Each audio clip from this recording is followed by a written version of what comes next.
Hello, Nicole. Hello!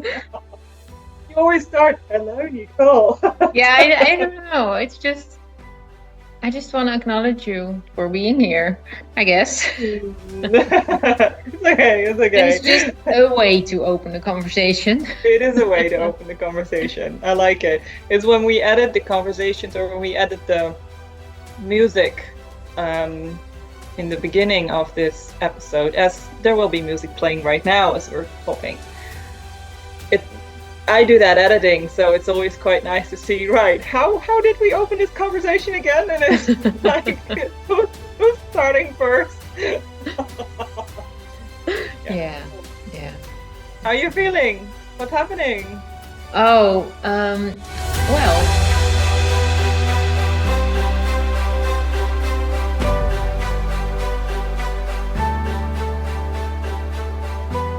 I'm feeling like a sort of, well, let's start with the theme of today. I'm feeling sort of fired up, and I'm also a bit stressed, but not like super stressed or something. I just have a lot of things to do today and tomorrow, Yeah, and I still so have think I. I'm gonna handle, huh?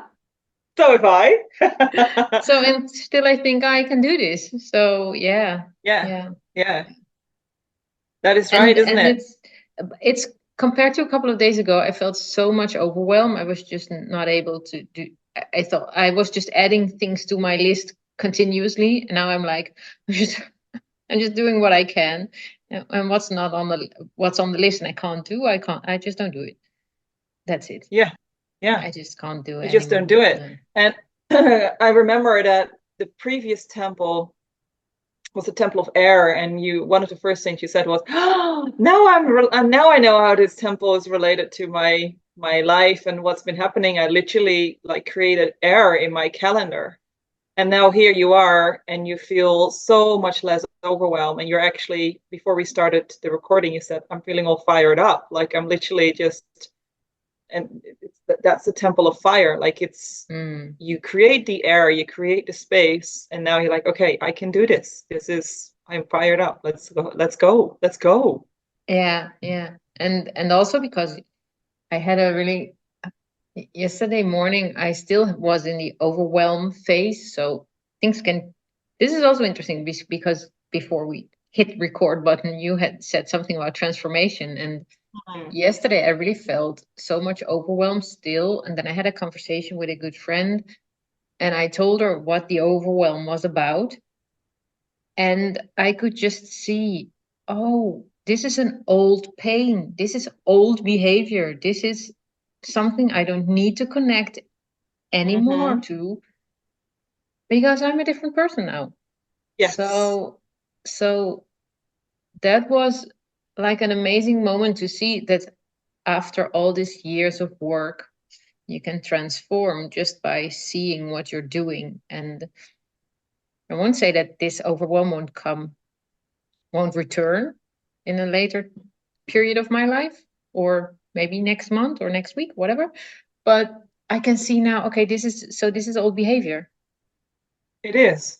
Yeah. And it Yeah. also learned me something very valuable for the business I'm running at the moment. So yeah, I'm just so happy to be in connect or to be connected to people like you, and other friends who are so um with whom with whom I'm so aligned, and who I can share this with, and who I can Mhm. who can, um, can't find the right words, but the Just keep transformation is walking. easier Yeah. Yeah. You by keep talking growing. You about it. keep and evolving. and And it's a powerful, well, we talked about sisterhood. It's a powerful feeling to be surrounded by sisters who want to lift me up, and who I want to lift up, instead of being around people who constantly want to bring me down because they think I'm crazy for doing the things I do and for believing in the things I believe in. yeah. Yeah. I just loved everything you shared. everything you just shared. Like, okay, that's it. Temple fire done. There we go. Perfect example. Block it off. There we go. This was like 10 minutes. Done. Yeah. So Not even no, 10. not No. even. Well, and I want to ask you a few more questions about it actually, but before that, like the temple of fire, you touched upon it already, really is a temple of transformation. It's literally the fire burns everything away that you are not, and it leaves ashes, but also solid and fertile ground for new things to grow on. And I mean, fire can warm you up, and it literally, like our inner fire can keep us going, and it turns us on, and like literally fanning our own flames can be really supporting in creating an inner or intrinsic motivation to like fire yourself up and go for something and go after your dreams. But fire obviously can also be a destructive force, and it can be very painful and very challenging to walk through what I call the transformation of fire, or the portal of fire, or in this case, the temple of fire, because it comes with a lot of transformation. It's like the rising phoenix, right? Rising from the ashes, like when Mhm. everything in your life seems to either go wrong or things fall apart. And this is part of the journey. You know it, I know it. It's part of the path we walk on. We walk a different life. We walk the path that feels aligned with our heart, with our soul, with our essence. So we walk through those fires because there comes a point where everything that we once were, the identity that we had created when we were growing up, is no longer suiting us, and we have to walk through that fire, walk through that temple to create ourselves anew. And we don't do that once, we do that again and again and again and again. And we even see that in the cycles of nature. Nature does it. She literally lets go of everything in the fall, retreats all her energy in the winter, sleeps, and then comes back anew again. And it's the same with our moon cycles, menstrual cycles as women. We have that same transformational cycle within us. We bleed, we shed everything, and then we rebirth again. We birth ourselves anew every cycle, every moon cycle. Even if you're not bleeding anymore, you still have an energetic moon cycle. You have that energy, or that cyclical energy within you. So what you just shared, and having people around you to support you in that process, is not just a one-off thing. Like so many of us hire coaches or mentors or whatever, saying, I want to achieve this, and when I've got that, well, and then what? Then, okay, you can hire someone support for that one particular outcome that you want to create, great, but there's always more. There's always more. And what I love connecting with you over and about, and what I hear you say as well, is that we choose to just always come back to our inner voice, and I call it our inner goddess, and just come back to that again and again and again and again. And we still like we seek the support outside that we need, and everything in our business or relationships or life. But our true core quality and essence is that we always come back to our own center, and that's where we find all the answers that we ever need. So um, when you say that uh, you say that you love having people like me around, where it just feels better to connect with and transform with, rather than people thinking that you're crazy. Like, what kind of transformation do you feel you have gone through for yourself that was, oh, let me rephrase this. Have you gone through transformations alone, and have you gone through transformations with other people, and what was the difference for you? Hmm. Good question. Yeah, I've gone to transformations alone because at a certain point in my spiritual journey, let's call it spiritual journey, I decided that I needed a lot of time alone. And for some reason, I got it, a lot of time on my own. And with transformations, when I was on my own, um, it felt more, it felt harder. I felt more depressed. Um, like, how is the world throwing this at me? And Mm. why do I have to go through this again and again? And why is there nobody around me that supports me or that understands me or that understands what I'm going through or that even wants to listen to me going through this? It was even, I think, that I didn't understand so much myself what I needed, so I couldn't ask for it as well. So by being alone Mm. and not being able to share my my issues with anyone, um, the problems got bigger for some reason. But like like I said 2 days ago, I felt this immense overwhelm. I can give an example because it's I think it's a good example of what I went through. It was not a big thing this time, luckily, but it was something old that has come up to me like so many times before. So I'm going to Holland in a couple of days, and Mhm. I decided to organize some events over there. And there's not For those of really, you who don't know, sorry, just to yeah, pause a second. For those the listeners who don't know, Irene and I were both born and raised in the Netherlands, also known as Holland. So when she returns, we both live in a different country now. So when she says she's going to Holland, that means going back to the place that we were born and raised and grew up in, and all the memories that we have there. So yeah. basically our previous life. Yes, please continue. Yeah, thank you for adding that.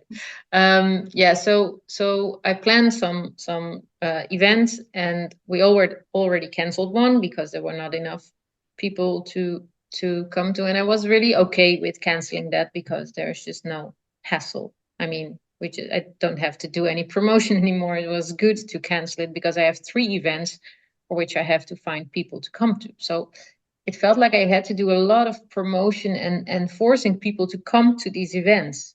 And it really felt like working hard. And this is the energy that has always been connected to doing things like that. And this working hard is connected to the fact that I don't really believe that I give enough for Mm. the money I ask for these events. I ask more money now than I did in the past because I doubled the price for these events.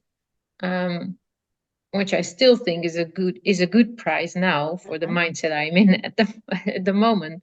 But still, the imposter syndrome, I think we call it, Yeah. came up. Am I offering enough for the money they pay? And what if there is just 5 people coming instead of 12 that I wanted to?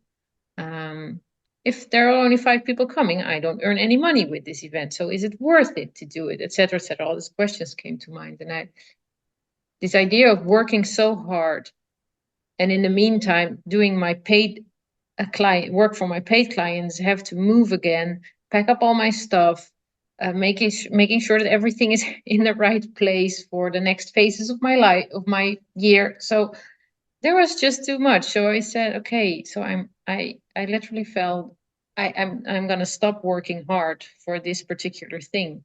So if there's only 5 people and I don't earn anything, that's it.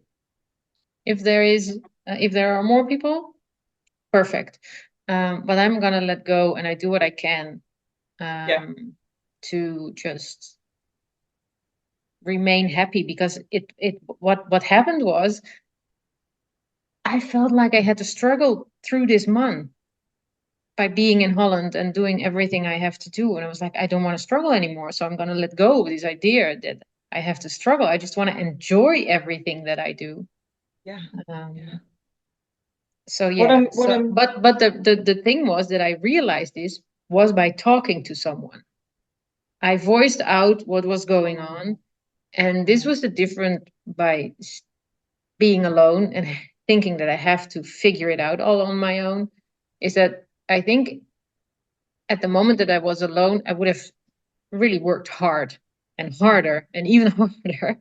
And now I figured out that I don't have to work so hard because also this friend of mine and we were talking. We are so we offer so much more than we think we do, but we don't always see it. So Yeah. Yeah.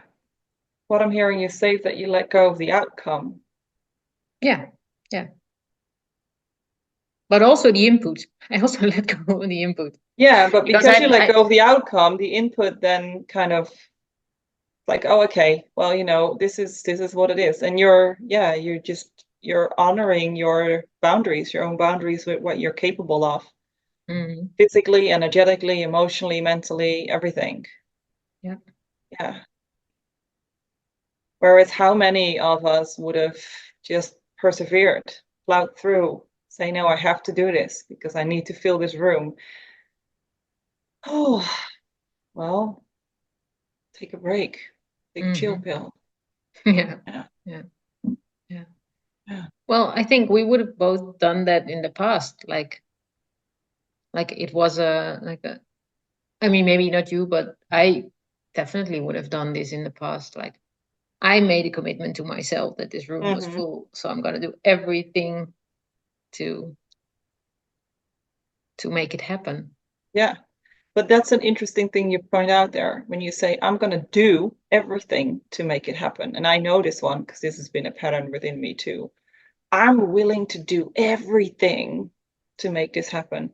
But what does that actually mean? Like when we Hmm. say, I'm willing to do everything, if I say that, to me, there's an energy behind that of more action, more reach out, more posting, more like everything is like I need to put more effort in, more time, more energy in it.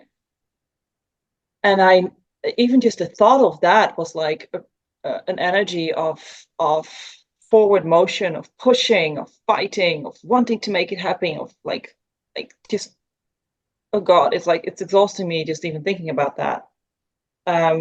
Whereas what we're talking about here, really to land and lean back into your feminine essence, which is what these 12 temples are really about, and the lineage of the Hmm. rose is really about. It's about the leaning back and about allowing yourself to be guided by something greater than yourself, listening to that voice within and saying, okay, what if I'm willing to do everything to feel this? I'm willing to walk the path. I'm willing to meet the universe halfway so that the universe can meet the other half. Like, what does that mean? I'm willing to do everything it takes. What if we rephrase that? What if we change our perspective on that? What if it means I'm going to look after myself really well, so well that I'm radiating love, I'm radiating light, I'm embodying the essence of the event that I'm creating. I'm following the guidance, I'm listening deeper to my inner voice. What is she saying? Okay, where is she guiding me to? And then at the same time, you let go of that outcome because something better might even emerge. Your mind might think, I need to fill this room because I've said yes to this room and that needs to be filled. But then what is the reason for filling it? Like, why do you want to do that? You don't have to answer. It's just a rhetorical question. It's like, okay, why do we do the things we do? And Hmm. maybe there's another way to reach that. Yeah. Well, the funny thing is that what I realized while talking to my friend yesterday is not it's not about filling the room. It's about seeing what I now truly believe in compared to the moment that I decided to organize this event.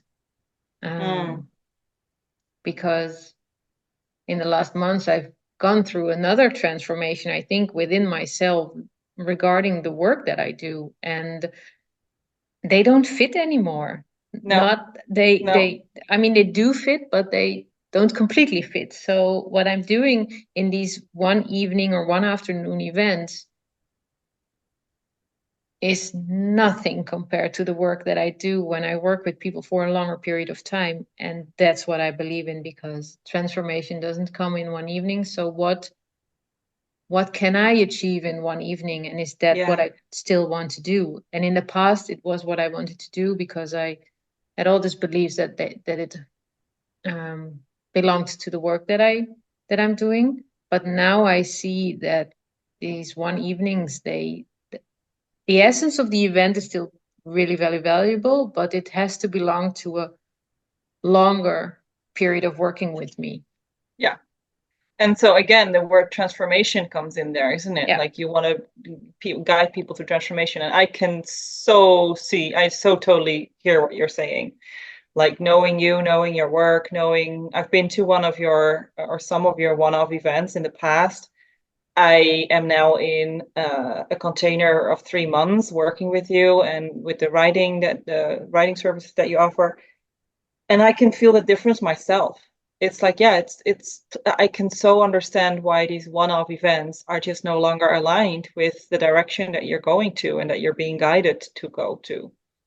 And I've come to a similar conclusion for myself as well. It's like every time something is not really filling up the way I wanted an event, or even just doing one-off sessions or anything that used to be successful and now it no longer is, or maybe it has never been, but now I'm able to look at it and think, is this really in alignment with what I feel to be true? Is this really true to what I feel is the best way to serve my clients and the people I'm showing up for every day? Um, and very often the answer is no. And then I have to just let it go. And it's like, okay, I'm going to release this. I'm going to let this go. And by letting it go, something else emerges. And that's the power of the transformation. If you reflect, if you take time to reflect and look at yourself and have that level of self-awareness and also self-leadership, this is why I love this temple. It can be, I mean, you go through the fires of it, but always something better emerges on the other end. Mm-hmm. Yeah. Yeah. Yeah. Cool. Yeah. We've already done something different in this episode as well. I've asked you questions. Yeah. Yeah, I was just at the point that I was thinking, how are you today? I'm not used to being the one talking so much. So what is going on? As you were talking, I was like, well, here we go. We're already transformed. We're doing something a little different, transforming it a bit. Yeah. I'm feeling really good, actually. Yeah, and what I love about being here with you today in this particular temple as well, is we had to really be honest with ourselves and the time that we are recording these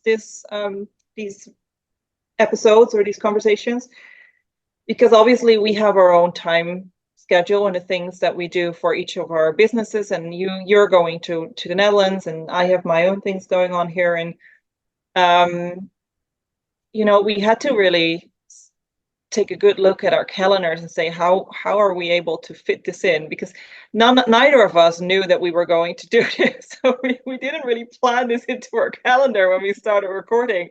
It just felt like the right way to go. And we trusted that whatever would show up, we would be able to navigate that together and walk this together and show up for this together. And we both have this commitment of showing up, but also listening to what feels right for us.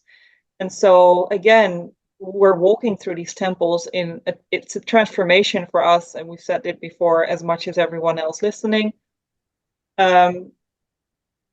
But I guess the reason I'm bringing this up is because we had considered, like, okay, do we need to reschedule this recording? And we did that with the previous temple, and it felt right. And now this temple came up and we said, okay, maybe we need to reschedule this one too. And that felt right. But then when we did it, it didn't feel right anymore. It's like, no, actually, this one needs to stay where it is. And we need to just record this. And so we're working with such subtle energy here. We're just constantly tuning into ourselves, like what feels right in this moment and what is the next step. And this is so different from how most people operate in the world today, especially in business. It's so different how our world is created, the structures have been created. And you can see now that there is more and more people, especially women, but I'm generalizing here a little bit, or a lot maybe, who just really prefer to live life from their true essence in the way that we are literally showcasing here and doing this. And yes, there is consistency in the content that we put out, but the creation process is a continuous feeling, tuning in, aligning with each other, with ourselves, with the intention and the purpose behind the whole all the episodes and the path that we're walking through. Like, what is still in alignment, what isn't, and we're constantly making sure that we're staying in this, that we're learning what the temples have to teach us, that we're integrating this, and that we're able to show up fully embodied the best way that we can for every recording, and that the energy behind it and in it is good and is potent for all of us. And it's just such a different approach, such a different way of showing up for ourselves, for our clients, for our business, for even the the world at large, and the way we believe what leadership is all about. And I think this is a transformation that a lot of people, a lot of leaders in our world have yet to make. Mm-hmm. Mm-hmm. Yeah, it takes transformation to strip away all of the things that we believed needed to be, and all the time schedules and the pressure that you can feel from the outside world, and all of the things that could distract us. But we're here and we're continuing doing that, and we're constantly tuning in. And that's I guess, to be honest, that is a transformation that I'm proud of, that we do this, and we do this together, not from an egoic sense of proudness, but or brightness, but just knowing that this is the right path for us. Yeah, and this is, I think, also interesting because, like we've said before in previous episodes, is that we have been talking about this before, and like a couple of years ago, and then we didn't make it. We didn't do it. It was just not the moment. And I think that one of the reasons that it didn't work out at that moment is that we were both in this other kind of energy still, even though we Yes. were on our way to where we are now. We needed to make a really, really big shift in ourselves, to really, really let go of all the voices or all the systems and um, controlling that we were used to, that we had, that we were taught by our parents, by our teachers, by our in schools and whatever. And Yeah. even, and this is what I would like to point out as well, because for me at the moment it's very important for that I want to re- help people return to their essence and live from their true potential. But what you see in a lot of coaching, in a lot of business coaching, especially also for women who want to start working from their heart, there still is a lot of talk about forcing yourself into something that you're not. You have to follow a certain schedule. You have to follow a certain program because that's the only way that you're going to make money. There Mm-hmm. is so much talk about how you can do it and how you should run your business. But I think most women, who want to live from their true essence and want to step out of society and want to let go of the controlling, they completely have to let go of all the voices outside, finding what they want, and then find the right mentors or coaches that are Yes. really aligned with what they want. Don't step into something that makes you think you're not good enough yet, because you do have a lot of potential in you. And you first have to find that before you can start creating it. This is also what happens with the people in the program that I'm running now with writing your book. Mm-hmm. First find your story, Yes. Yes. then Yes. make Yes. the how would you call it, the structure for your book. It's not the other way around. You can't make the structure and then find your story. You have to find your story first and then make the structure for your book. It's Well, with your businesses the same. there will be a lot of people disagreeing with you on that, which is okay. Of But course, yeah. disagree with me. Come on, that will fire me up. Yeah. Yeah. Well, that's the thing, isn't it? It's like that um when you know your story, like we do, and you call it story, I always struggled with the word or the expression finding your story, because it felt like I literally had to tell a story. Mm. And I don't always resonated with those words. But what I what I feel when I think of my story, the way you say it, is like, for me, it's like, okay, what is my essence? What comes from deep within? What is the message? For me, a word message resonates more than a story. What is the message that I feel called to share? And the only way to really fully radiate that message out is if it's fully embodied within me. Like if I am walking and talking that message, like what I want to and hope I hope I can do that, and I showcase this by this series as well, is that when people connect with me, they do not only hear my words, they can connect and resonate and calibrate with my energy and my essence. They can feel in every fiber of their being that what I talk about comes from a place of embodiment and experience rather than of knowing knowledge from like textbooks or mentors or coaches. And I have my mentors and coaches, of course, but I, like you said, I've fallen in the pitfall like more than once, more than I'm willing to admit, looking for external ways of setting up a business, or even of relationship coaching, or losing weight. Like there were so many ways that I've tried, that I looked at other people for guidance or for ways to achieve that, and they never worked because they didn't feel in alignment with me.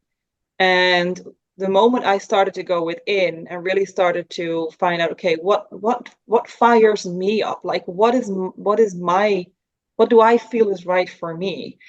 And aligning myself with that.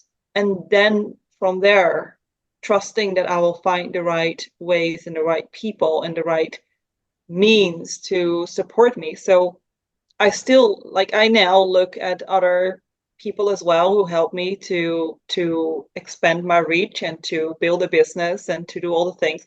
But it comes from me knowing my inner power and knowing what fires me up and knowing what I have to offer. And that confidence, that inner authenticity, that sovereignty, no one will ever be able to take that away from me anymore. And that means that I am walking this path with so much confidence and so much clarity and so much certainty. Doesn't mean I never doubt or feel insecure. Of course not. I mean, I've gone through my own transformation in the last couple of days too, where a lot of fire was being, it was either destroying me or helping me transform. But I know that I can always return to this place within me that's like, okay, but I know who I am, and I know what my path is and my purpose in life is. And purpose and path, they shift as well sometimes, like they evolve and grow over time, I find. But I can always come back to that essence. And the moment I do that, I feel the connection with my inner fire again, like, okay, yes, there we are. And then the passion comes back and the motivation comes back. And I mean, you know me, if I'm really motivated and I'm like on fire, I'm like, whoo, I can go to 100 miles an hour, like within a second, from 0 to 100 miles, boom, I can. But I have also learned that this is not necessarily the best way for me. And so part of my transformation has also been to uh, cultivate that fire and keep it going in a sustainable way, instead of firing it up and like giving everything and blasting it out and fanning the flames and be all excited and go head in first and woohoo adventure, and that's fun and excitement, and I have those things still in different parts of my life. But I don't want that in my business anymore. Like my business is my vehicle for consistent passion, creative outlet, where I really build on a legacy creation and sustain and transformation for my clients over the long run, while also creating a consistent income for myself. So it's this longevity. And long-term vision that I hold. And that's a different kind of fire that you're cultivating from within. It's like keeping the fire burning, right? We all Yeah. know that to keep a fire burning, just chucking a big log on it won't work. Like you have to like it takes subtlety. It takes putting smaller sticks in or keeping things going and just letting it all flame up is not always the best way to go. So it's a different kind of fueling your inner fire. Hmm. Yeah. You taught me a lot about that, by the way, because I remember us doing a house sit together in the Netherlands. She's laughing already. Yeah, For because those of I you who didn't can't want to see bring her. up the story because I thought, oh well, this is not the right story to bring now. But yeah, I was thinking about the same. So Well, it's got to do with water more than fire, I guess. But yeah, no, it is interesting because um, yeah. So Elaine and I were doing a house sit together in the Netherlands, and it was in a part where you could swim in the river, and we both sat at the side of the river with our feet dangling in the water, and we hadn't been in yet, so we thought, how are we going to get in? And I thought, you know what I'm going to do? I'm just going to take a run and I'm going to leap and I'm going to jump right in. That's my way. And Elena said, no, that's not what I'm going to do. I'm going to walk over to the little stairs that goes into the water and I'm going to go very gently down the stairs. I'm going to dip in my toe first. And then if I can handle it, if it's not too cold, then the rest of my feet will go in and then my legs and then my whole body. So that's what happened, basically. And um, after that, we kind of reflected on that and how that really was so representing for the way we chose to approach projects or work or anything in life. Really, is that I would just dive in and go head in first, and you just take your time and say, "Let me just take this. Let me just." Be discerning about this. Is this really what I want? Is my body okay with this? And I really took notice of that. It's like, okay, what if there are parts in my life where it'd be fun to go head in first and just take a leap of faith and you jump in? Because I truly believe that there are moments that we need to do that. And that might be the only way that we dare to do it. And I know that this is a big part of the work that I have done with clients in the past and still now is they come to me because they want to take that leap of faith. They go take that plunge into that water. It's that wild wisdom that we spoke about before. mhm. But then I've also cultivated this more discerning part of me going, okay, you know what? Not everything needs a big plunge. What if I just take the steps and just dip in a toe first and see if I like it? So yeah, I owe you that. I mean, But that's it's also the interesting because well, this relates more to water than to this. But fire. I also learned to go in the water a bit faster than was as slow as I was going that day. Because sometimes, but this is really about water. Sometimes you Well, just no, it need to. isn't. It isn't actually. I mean, the example that we give is about water. But what we're actually saying here is that we're confirming that that I had an effect on you and you had an effect on me. So we were able Yeah. to transform and Yeah. become better people, become better persons because we shared that and because we didn't judge. I didn't judge you that you took the more discerning way. You didn't judge me that I jumped in and just went for it. We could laugh about it. We reflected on it. So we gone through that transformation together. And now here we are 2 years later, and we're able to say, hey, actually that taught me something and Yeah. I implemented that and it transformed. In truth, it transformed me. How beautiful is that? We would Yeah. not have had that if we'd been alone.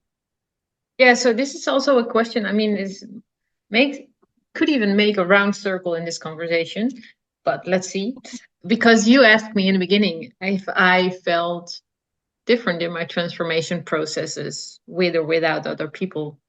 Yeah. And there was a point that I wanted to ask you too, but I think this is the right moment to ask you. Mm-hmm. Have you had experience like that? Yeah, I mean, you told about an experience that we shared. So yeah, you Yeah, had experience about transformation with someone else, but I can imagine that you have been through periods alone as well. yeah, yeah.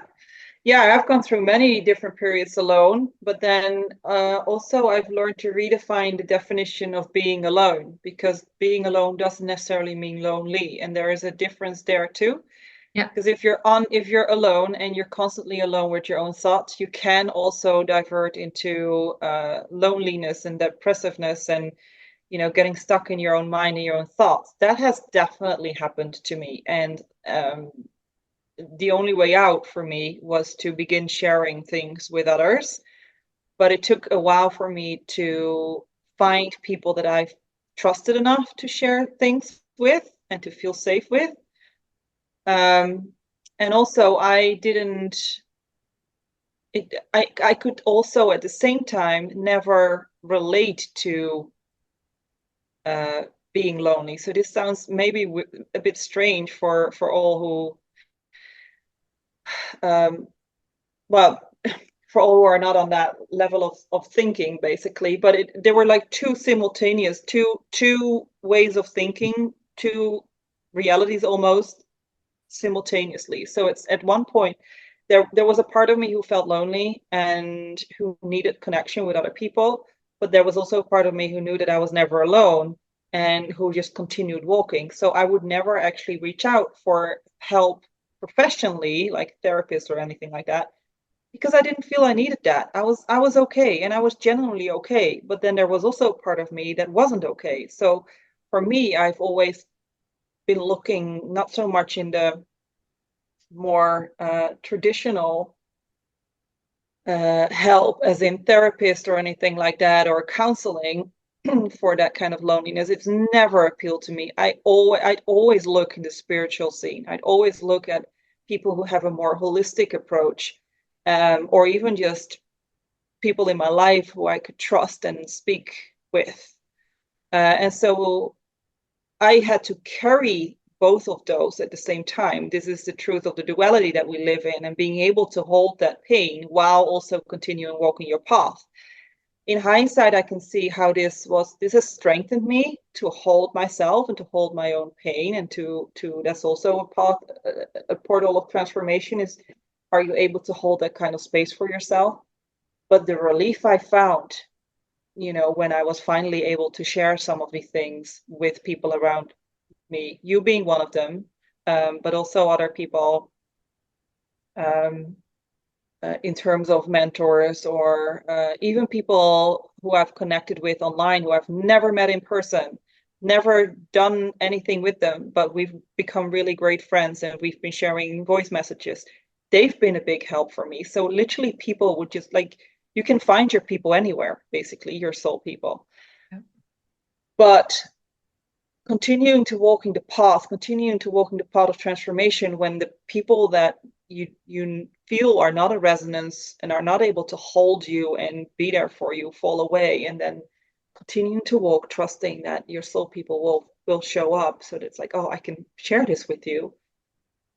That has been hard. Yeah, that's been very hard. So that's one part of that transformation. And the other part is that I would always reach out to spirit. I would always connect with the non-physical realms and feel that connection with my starseed guides, starseed beings. I have a very strong connection with Mary and Mary Magdalene and Jeshua. They've always been there for me. The nature spirits. The Temple of Fire, by the way, is very much connected to dragons and dragon energy. And I remember when I lived in Wales, there was a time in between houses where I was on camping close to the ocean, actually. And it was about 8 weeks where the rent of my previous home stopped, and I was able to move into my next home, and I had these 8 weeks, this gap, and I camped on the land. And while I camped out there, I very much connected with the dragon energy and the dragon lines, which are also the ley lines or the fairy lines that run in our earth. And I was camping out there alone, and the circumstances could have made it very difficult for me. I could have gone into a spiral of loneliness, but I didn't, because I felt connected to the elements, and I remember a dragon spirit actually coming to me during that time, and he was very, very present there. And he literally gave me, like, fired me up, basically. He made sure that my inner fire stayed on and stayed alive and lit up. Whereas the circumstances could have literally drowned it. It could have killed my inner fire, but he just made sure that I stayed alive. And that has always been such a comforting way for me to know that I can always connect with higher or other realms and dimensions and find support in there. That's so yeah, talking about being, I mean, I was never able to share with them all the human things that happened, and I've been angry with them as well, saying that's all good and fun that you're here as a dragon, but I still need to go and pay the bills and do all of this, and make sure that I oh gosh, there have been moments I've been angry at the other world for not being able to be with me, literally, physically, in person. There's no point in that. Yeah. What comes to mind is because I truly follow all you're saying, and I can understand the feeling of. There is a saying that when you're not alone, you can be all one. So like the word Mm. alone can all one. So this is what I've been trying to connect to as well. So I understand that you say that you don't feel alone in moments of despair, but Well, oh no, hold on. In moments of despair, I do feel alone and very yeah, lonely. no, but yeah, okay, yeah. But the moments of despair, but I also, in those moments, because there wasn't always anyone around to connect to or to talk to, I had to find a way to get myself out of that. Mm-hmm. And one of my ways has always been to connect with my spirit team, and Yeah. or call in a specific guide to help me through whatever I was going through. And so that my inner world, my spiritual, my gifts, my psychic gifts would always just be the way out for me. Did it make it harder to connect to human beings at a certain point? Yes. Yeah.